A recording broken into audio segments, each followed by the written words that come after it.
Hello, everybody. This is Renee from Renee Talks. Today I have Miss Florence Glaspard. She's a life coach and a business coach and an author. How are you doing, Florence? I'm doing fabulous. And yourself? I'm doing good. I'm just going to ask you to briefly introduce yourself. Tell us anything that you want us to know about yourself. No, absolutely. So, hello, everyone. My name is Florence Gaspard. I'm a professional speaker, coach, author. And in regards to transformational coach, it's pretty much taking someone mindset, embodied with their spirit and their action, and trying to align to whatever their goals are. And so then when we set targets goal, then we know that we're moving according to what the client desired for their life. And so this is pretty much the scope of what I do.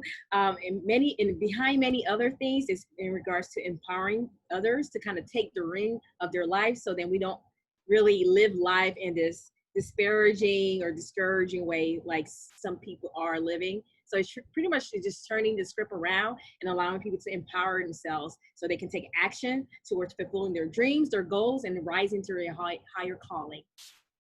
Wow, that's awesome. I think that's really impressive that you're trying to help people to, I guess, live their best life. No, Um, absolutely. my first question is, how can we attract the right people who will help us improve, grow, and bring increase to our lives? Well, normally, those who hear me speak previously is that when it comes to attraction, it's more so of what the energy we're bringing forth. So in order to create or co-create our lives, we have to work on ourselves. So when we become more invested in who we are in terms like personal and professional development, then you start seeing the right people in our lives showing up. I know there's a saying in business, well, I guess normally it's used in businesses more often in terms of like if you look within the closest 3 people, 5 people, you hear the variation, and you see is not representing where you want to go, then it means that maybe you have to step up your circle, because we vibe based on where we are, and we attract people in the space we're in because of how we see things, our perceptions, what we accept or don't accept. So these things, in order to cultivate a route where it's aligned to where you're going, you must first work within, and then from within it's going to express externally. It's going to show up in your action. It's going to show up in your decision making skills. It's going to show up how you feel about yourself and how you think you are worth. So the inner work will dictate the outer work. So the inner worth will dictate outer circles as well, because then when you know your value, then you are attracting people who also see your value as well, and it's aligned to your calling, your mission. I do so agree with that, because when I was trying to lose weight, I definitely had to surround myself with people who were talking about weight loss or talking about eating healthy. They had actually lost weight, and it made such a profound difference in the way that I actually approached weight loss and was able to lose weight, because I had failed a lot of times. So definitely, I believe the people you hang around will kind of push you to your purpose and push you to your destiny, especially if they're headed the way that you want to go. And I've heard that many times. No, absolutely. Because still, we set the blueprint. We set the blueprint of how we want to interact with others, society, our situation. And so, if your blueprint isn't clear for other people to know how to enter your life, then pretty much they're going to enter however they feel like it. So the blueprint is the standards we set to say, hey, this is what I'm working on. This is how I like to be supported. This is how I like to be loved, especially in relationship. This is how, so we get to set the blueprint so people can understand, okay, I need to do X, Y, and Z in order to meet the qualification. I mean, we do that in other areas in our society. When you apply for work, they have requirements. When we want to apply for a loan, here's the documents we want you guys to submit. So we have these standards in other areas in order to filter out what's good for us and what's not aligned with us. So definitely, you're in charge of your blueprint, and then you're in charge how you present your blueprint to the world. And I like what you said, that we teach other people how to treat us. And I believe that's true. Because if we accept any old thing, so a lot of times that's what we'll get. Any Mm-hmm. old thing. But if they see that you're not going to accept it, then they have a choice. They can stay in your life and do better, or it might be time for those people to exit your life. So, yeah. No, absolutely. And you say that the key word choices, because even God gave us choices, and so sometimes we operate out of fear, and fear of loss, fear of I'll be alone, or I'm not good about, whatever the lack of the mentality is. And normally it's something that either we were groomed to be in terms of our childhood. So whether that we heard the message directly or indirectly, because you don't necessarily have to hear it directly to see, to adopt it, but maybe you see it being treated, your family members treating others a certain way.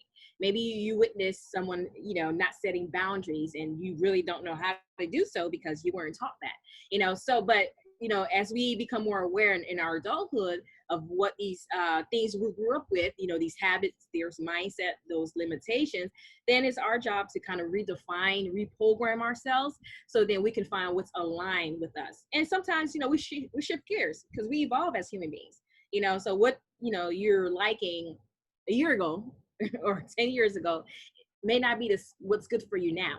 So you're entitled to change your mind when it's aligned to also growing and being the best version of yourself.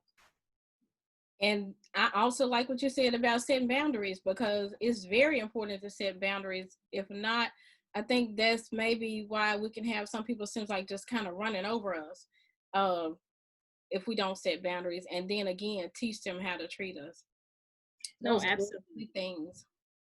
Yes. Set it and reinforce it. What are some other things we can kind of do to make some changes in our lives, to improve our lives? Well, I believe a lot of things happen of how we see and think of things.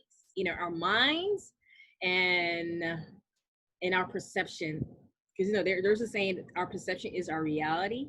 So if you always see things from a grim space or negative space or a lack or scarcity, then this is how you are going to view yourself. You're going to view the world. You're going to view others. You're going to always be that filter, and it's really the filter of our wounds, because our whatever experiences or traumas that we have experienced or is experiencing, it creates a filter where we're not really able to see things from an objective standpoint, and from that point where we can make decisions that are aligned to, like you say, the higher self, our best version of ourselves. So, shifting your mindset, what do you tell yourself? What do you say to yourself? And that's what you tell yourself every day when you mess up, when you're not setting boundaries, when you're, when you're by like you said, when you're alone by yourself and you're not, and the chatter, which in therapy world we call thinking, those negative beliefs. I don't have this,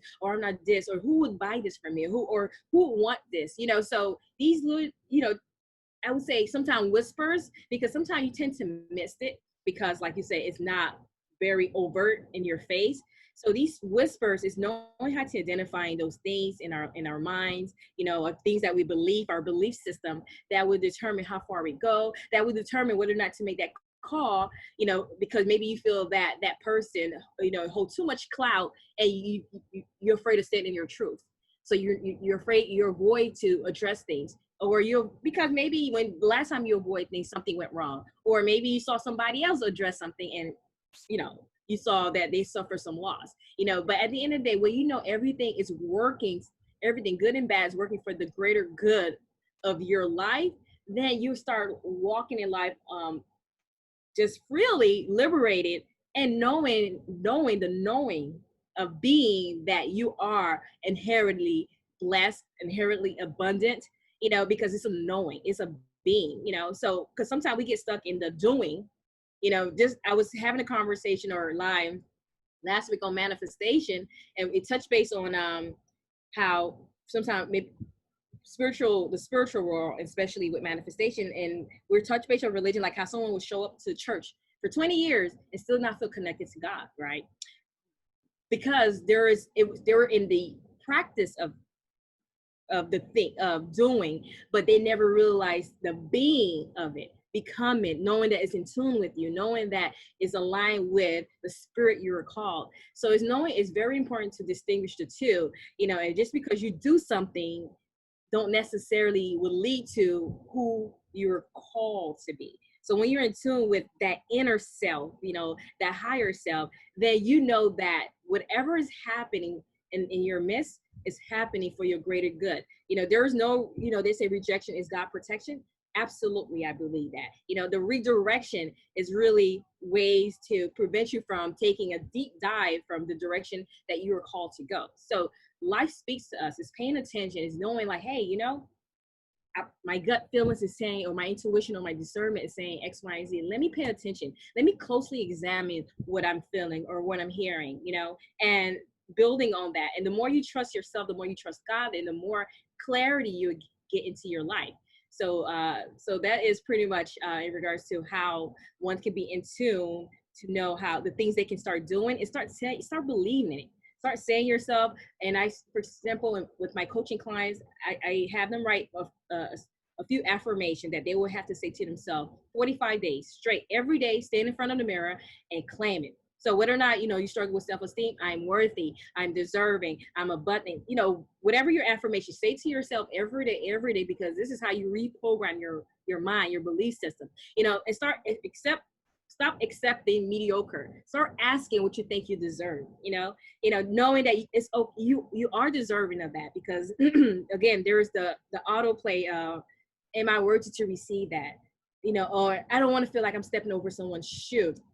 As long as you show up in a integrative, transparent manner, then you are showing up in your full self, and this is where how you encompass the space you're in, showing up in your full self, believe in it, the knowing of it, and then that presence will also command things that are for you and people that are for you. Okay, so you talked a lot about kind of the mindset and our own perception. So I believe that you're saying that our own mindset and our perceptions are tied to our success. And so sometimes when we want to step out into something new, we talk ourselves out of it. And especially we're the sum total of our experiences. So if we've seen someone else fail, then it's very easy for us to think that we're going to fail. And I can actually definitely see that. And also just being scared to just even try. No, absolutely.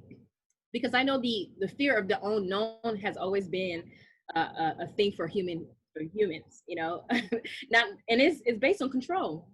If we want to call it what it is, is not be able to control what might be happening, and there are always going to be spaces where you're not going to control aspects. This is where, for me, God steps in. You can control what you can control, and things you can't control, let God let be, allowing your faith to gain its muscle, to build its muscle. This is where we get in practice, because it's easy to shout and say, hey, I have faith, and then guess what? God would be like, oh, you do? Let me test that boundary. Let me test that. Let me see how strong that is, so, but then we realize then we're not as strong as we think, and it's okay, because we're going to have weak moments. We're going to have moments where it's not always our power, so, but what it's teaching us is also teaching us about ourselves and how we align, with the divine, to know that, we operate in a full space, co-creating our reality, and allowing God to do his work to show off. As we showing off here, he's showing off on over there. And that's how we work together collaboratively. Exactly. I so agree with that. So it's kind of about our faith and trusting God that he wants us to succeed. I think a lot of times, it seems like I would think, like, I don't know, I had to read that scripture, Jeremiah 29:11 a lot. I know the plans that I have for you, plans for hope and a future. And I think sometimes we have to catch ourselves, because we'll be thinking that God is out to get us, or he's thinking of some reason to punish us or something like that. But I believe what you said, that if we hope for the best, we're going to get the best. And it is all about a positive mindset. And I'm so grateful for you coming on here and just sharing this very good information. Thank you for the invite. No, absolutely. Life gives you what you ask for. So if you're not asking for much, then you're not going to receive much. That's the bottom line. What are some ways that we can kind of find our purpose? Well, I guess, the purpose comes from the search within and connecting with, again, the spiritual side of ourselves. The time where we are in solitude, when we are not distracted by the noises of life, our responsibilities, our jobs, our families, our habits and addictions, just different things that are like, again, filters and distractions. So when we are able to, become, that's, and I want to stress that word, because it's the becoming that expresses doing and not the other way around. you know? And so when you learn to just to claim it, even if you, and I tell people, fake it till you make it. You know, I know they used to say fake it, no, fake it till you make it, you know? So you may not, you may say, hey, I don't have, you know, I don't think that positively, or I don't feel like God has, you know, protected me how I wanted him to protect me, you know, and that itself is a narrative too, because the story we tell ourselves, we relive it continuously.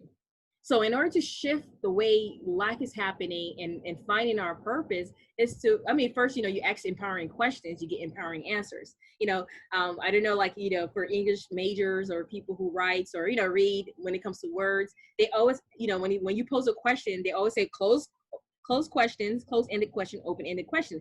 So you want to ask questions that give you only yes and no, or do you want elaboration? Do you want a continuous, you know, by asking open-ended question? You know, start asking God, guide me to what it is that you're asking for. You know, align me to becoming the better version of ourselves. Now, I do hear people sometimes feel like they feel nervous asking God to work on me or to stretch me, because they feel like once you make that plea with God that you know things gonna start happening, you know, things will start falling apart, and you know they fear like going through challenges, because they know challenge is what stretches people. And you know, we get different lessons in our lifetime, you know, so you're gonna have challenges, things you go through that's very challenging and it stretches you, and sometimes that, you know, you'll get to that destination with breeze, you know. So it's different, it's different moving parts, you know. But what connects it is like I mentioned before, the beliefs, the knowing that I am who God say I am. You know, I inherited, you know, this vision, this connection, you know. And if I trust this connection that is, you know, the higher being of myself, then I know that I would end up in the correct spot where I need to be, you know. But as long as I start getting my way, or I allow others to get in my way, then I'm always going to be tied down to the filters, the distractions, you know. So it's like you say, it's asking the right questions, empowering questions, connecting to God, you know, and figure out things that you enjoy doing. These are some of the key, I would say, clues of enjoying and aligning with your purpose. You know, it's like for me, when I was starting off, I actually started off, you know, in my college years as a pre-med student, you know, because I wanted to become a pediatrician, you know, for the longest, ever since I was in my childhood, you know. But it's just the fact that when I started to take psychology classes, and it just opened, it's like, you know, like we have to understand what inspire us. And I was like, you know what? This fits me better. So long story short, I shift over and I start working as a, you know, like getting my degrees and my certification as a therapist, and start working in that space. And then when I hit my mid-20s, that shift, you know, that shift of there's more.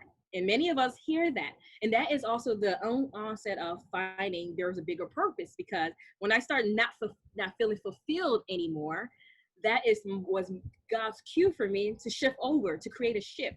You know, I didn't know what the shift was. You know, I just knew like I'm not totally happy here. I don't feel content. What is going on here? You know, and was a process of my awakening, you know, and the awakening process, everybody experienced it differently. But for me, it was like, what is wrong? What, you know, the ugly cries, and then things start coming up, you know, maybe things you haven't think about 10 years ago, you know. So all the things that, you know, but it was the clearing of the space, the clearing of the mind, because also in my prayer, I was like, God, show me. I don't know what's happening, but show me, what is it you're trying to, obviously you're trying to reveal something to me, because I'm feeling that this is not my spot. This is not my space, you know. And God spoke to me. He's like, Flo, if you want me to bless you with the vision I have for you, you have to leave the space you're in. So that means that, you know, during that year, you know, the job I was in, I was unfulfilled. It was gone. The relationship I was in with this particular person, I was out of it. You know, so I started the following year, many years ago, fresh, you know, because this is what my soul was calling me to do, because I wanted to feel fulfilled, happy, content, you know. And because of the search, then the right people show up in my life, the right opportunities show up, the right learning shows up, you know. So you have to trust the process, even if you don't know what's happening, because you're not going to know what's going to be happening all the time. Like you said, you have to leave room for God to show up. You have to leave room. And when you're aligned to that, then things, it's just like a puzzle. Piece A start coming together, and then piece B come along, then piece C, and then now you start understanding more. Oh, okay, God, that is where you're trying to, guide me. This is what you're trying to reveal to me. And then it becomes this connection, this relationship, that now when you become more seasoned at it, when something happens, you're like, okay, God, so you want to talk to me. So let me pay attention now. Now you start understanding how the signs work together. You start understanding how, life is coming together. Because when something, doesn't go the way I expected or my way, I already know, like, God, of course, that you must need me somewhere else, or you must have a different plan for me. And knowing how to relinquish those control will set you free. So I hear you saying that you kind of have to know yourself, know what you like, what you don't like, and then be receptive to those little nudges that the Lord will give you when he's trying to direct you in a different path, onto a different path. Absolutely. And so I think that comes with also having a relationship with God, and also being able to know yourself and be in tune with what you really want, what you really desire to do. No, and you say that, be in tune with what you really want, because many of us don't even know what we want. We can say what we don't want, but we don't know what we do want. It's because we haven't learned or had an intimacy with ourselves. Sometimes we want to take other people to fill that void, to fill that space, to make us validate us. And we already validated.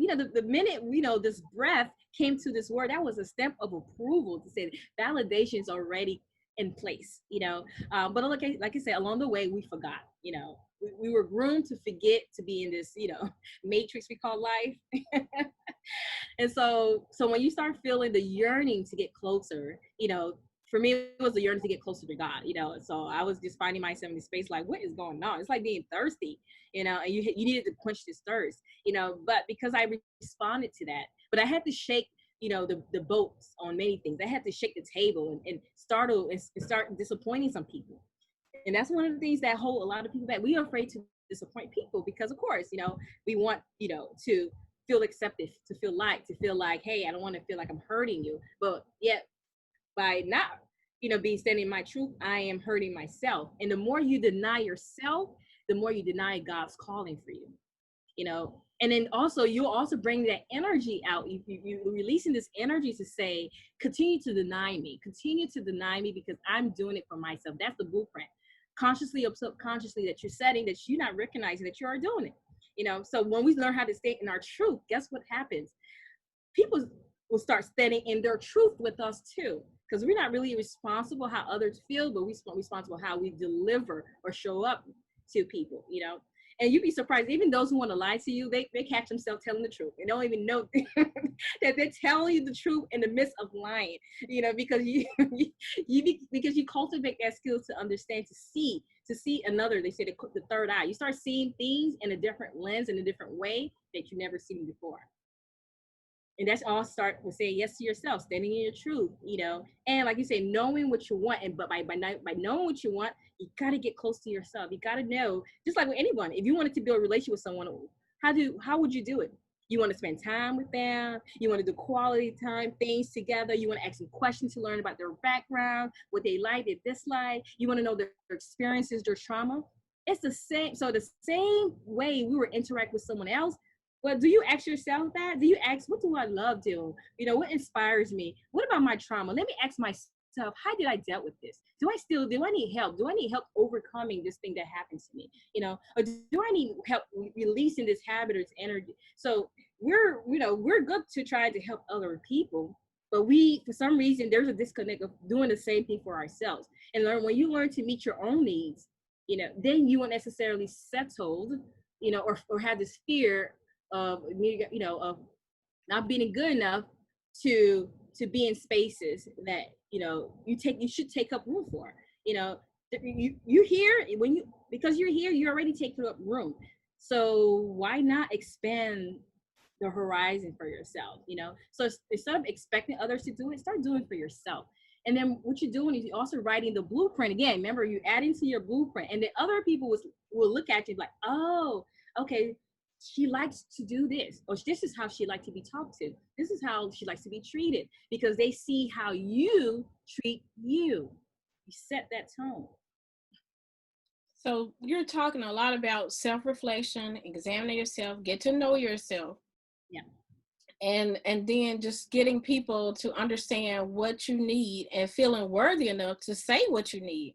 And Yes. also feeling worthy enough to actually spend time, thinking about what your needs are and what your desires and your wants are. So I think that's, part of the problem, because I know, for myself, I would spend a lot of time doing for others. And I had a lady that asked me one day, well, what do you do for yourself? And I had to really stop and think about that. And she asked me, well, when do you ever take time to just maybe spend the whole day in bed? You don't do anything else. You just kind of relax, maybe watch TV, just kind of pamper yourself. And that was very profound, a very profound thought for me, because I never really considered myself. And so we really do have to love ourselves. We have to value ourselves, because we matter. And I think that's especially a lot of times women, we may be concerned about the household, concerned about other things, but we need to also concern ourselves with ourselves, if that makes sense. Absolutely. No, you correct. Because, as women, we are groomed that way. Many of us are groomed that way, to put people before us, our family or kids, whoever, put them before us and teach. And then what it is teaching us how to be last, but what happened is that it's not good enough. You start finding yourself and, becoming tired, overwhelmed, resentful, being in negative space that doesn't allow you to manifest the things you desire. It doesn't allow you to co-create what God has for you. But like you say, you got to fill your cup, and the extra is for others. But your cup has to be filled in order to show up healthy for your family, for yourself, to be able to do what you're doing, to have these conversations, to live fulfilling your dream, your calling, your goals, or at least fulfill the search of those things. Because if you're too tired to even question or spend time with yourself, then nothing much is going to happen, So again, yeah. So it's like you say, it's reprogramming, rewiring what we have taught by society, our parents or our caregivers, what we've seen growing up, the messages that we see. So it's like going through a detox. You have to detox yourself and then rewrite your own script. Rewrite the life you desire. You the co-author. They were saying, if you find yourself in someone else's story and you're not in, you have the power to jump off that page and write your own page. Wow, it's so true. And I think a lot of times that I have felt taken for granted and maybe not valued, but in turn, it's my fault, because I have not taught people in my life how to value me. I've not made myself a priority. So I think that's a powerful statement. And I think that's something that a lot of us as women have to consider, because we really do feel the need to kind of tap all the loose ends to make sure everything's handled. And a lot of times probably end up putting ourselves last. So I definitely agree with that. And I want to add, especially for parents, and this is how it also come about, because if you didn't really have someone to show you, or based on the person definition that you matter, by spending time, by, inquiring about your interests, and so many times, maybe we grew up with parents that were too busy to attend, or maybe we're absent in our lives. And so inadvertently, that message translates to, you're not good, you don't matter. And subconsciously we carry that around. And then what we do is recreating that scenario when we meeting other people, whether or not we're consciously or not. So it's be able to, but you wouldn't necessarily know that until you start examining why I'm keep getting the same results that I don't want. That's the question. I'm getting these results, but I don't want it. So this is where, the stepping back and saying, let me look at, into how, what is it that I'm doing to allowing this in my space? What can I do to start shifting, and getting the results that I desire in my life? And then that comes from, paying attention, but the only way you would know that you are in need is to feel that need. Because if you are depleted and you don't know you're depleted, then, you'll keep going on with the same script, but when we start feeling pain, because there's something about pain that gets our attention, obviously, because it hurts, where we have to, when it's no longer, when we no longer can tolerate it, or we in this space where we just don't feel like we're breathing, freely. We feel like we're either strangulated by whatever's happening in our lives, and it's kind of it put us in a place where this great discomfort is happening, and that kind of forces us to go and seek what is wrong, like going to the knowing that you need to go to the doctor, but it's not until something gets worse, or the pain start happening where you're like, oh, okay, let me go. But often we knew some of the symptoms, but we dismiss it. We don't, we ignore it, because of course it's groomed behaviors, it's habits. We're habitual creatures, so, but knowing the tall tale signs before something happens is the best way to kind of prevent it and not, fall into the deep end of a situation that is not aligned for ourselves. So I encourage parents, express loving ways towards your children, because that is setting the tone of what, their self-esteem will look like, and also what they tolerate from others. Spend time with them, because then if you don't create that space, then what you're doing is creating that generational pattern that many of us fall victim to. But for me, I would say that anything that was in my my past, my family, it stops with me. It stops with me, and I volunteered to take on that position, that it stops with me because I want to see something different. Now when they say, well, you know better, you do better. So it's operating that space. So definitely parents, if you have children, express that, spend time with them. Quality time is love language. Attention, having the interest of knowing, hey, how's your day? How you feeling? Your feelings and thoughts matter, because when you learn how to teach them how to validate their feelings, then of course you're doing a wonder. You set them up for positivity, because now they're not looking for other people to validate your feelings, because you have taught them to do it themselves, because they had someone in the corner to show them what it looks like. And we can't replicate if we don't know how it looks like. We don't know how to smell, eat, how it tastes. We can't replicate what we don't have or we're not exposed to. So it's being intentional in regards to that. I think that's really important to know, that our self-concept can be tied to our past experiences and our background with our families. And I think it's very empowering for parents to know that they set the tone for their child's self-esteem based on the attention that they give the child, maybe the praise they give the child, and making them feel important, making them feel loved, and that it's generational. And that I love what you said about you're making sure that it stops with you. And I would see it almost in terms of almost a generational curse, because you're either a generational curse or generational blessing based upon the way that you kind of guide your children, praise your children, spend time with them, allowing them to be successful as successful human beings, and to believe in themselves or not. So it does, as parents, it's very important the way that we treat our children. I agree with that. I know that you're also a life coach, so kind of tell me, what's one of the first things you do with a new client when you're coaching them? Well, initially, when I take on a potential client that turns into a client, we assess where you are. I ask a question in regards to, what brought you here? What is your goal?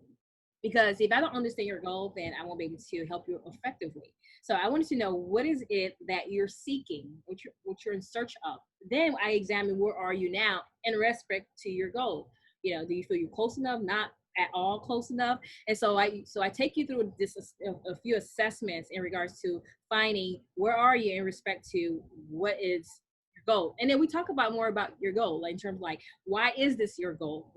Is it coming from a place of fulfillment or a place of lack? Is it from stroking the ego or stroking your higher self? Because sometimes, like you say, if we don't know ourselves, very intimately, the things we may think we want is not really what is good for us. So it's learning. So it's really dissecting, what's happening with the client at that moment. And from there, when we have clarity as to, okay, the goals are, this is clear what the goals are. This is clear where you are. Now we start creating, goals, steps, plan of action to get you there. And then what I do is lay out. So week 1, this is the plan for week 1, plan for week 2. And then the follow-up. Okay, how far are you with this goal? What kind of support do you feel stuck? So okay, let's challenge the limitation, the mindset that you're having that's challenging from completing the goal. So it's always breaking down, building up, breaking down, building up. And so normally that's really what that is, because matter of fact, I was watching this live yesterday with Elizabeth. With Elizabeth, she's a writer of, I forgot, I think the Pray Love Love, was it Pray Love Eat? Eat, The pray, book. love. Mm-hmm. Yeah. So she was talking to this doctor, and so they talked about like the caterpillar, right? And how, like, before it turns into a butterfly, it breaks down into goo.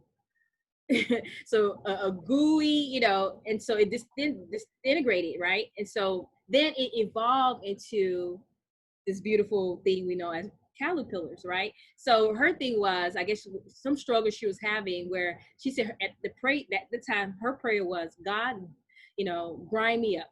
She's like, I didn't understand why I was saying that, why I was like, break me down. But now she understand that, but during the time, but it just means that in order to build something new, you have to, have the space for the new, and you have to remove the old that is no longer working. So you have to destroy the old foundation in order to build a new foundation. So it's going to be a lot of like digging, assessing in regards to, let's really get to the root of the problem or problems, so then we can create a better foundation, a more firmer foundation that is aligned, to your higher self, to what God actually wants for you, and so we go through that. And then, like you say, you have the matrix, the checks and balance. And also, so every time a goal is met, celebration, a little celebration, however, the client want to celebrate themselves, because often we want other people to celebrate us, but we don't do it for ourselves as often. How do you celebrate you? Some people can't even answer that, because it's not a norm, but we want, we sure want that other person. Well, how dare you? Why are you putting expectation on others that you should be putting on yourself? So it's learning how to, like you said, be accountable for our feelings, our actions, our decisions. And when we are knowing that we're accountable for these things, we no longer have to be in the footstep of others to make us or break us. Wow. So yeah, I can see where goal setting would be very important. A very No. important thing for you to do when you're trying to improve your life.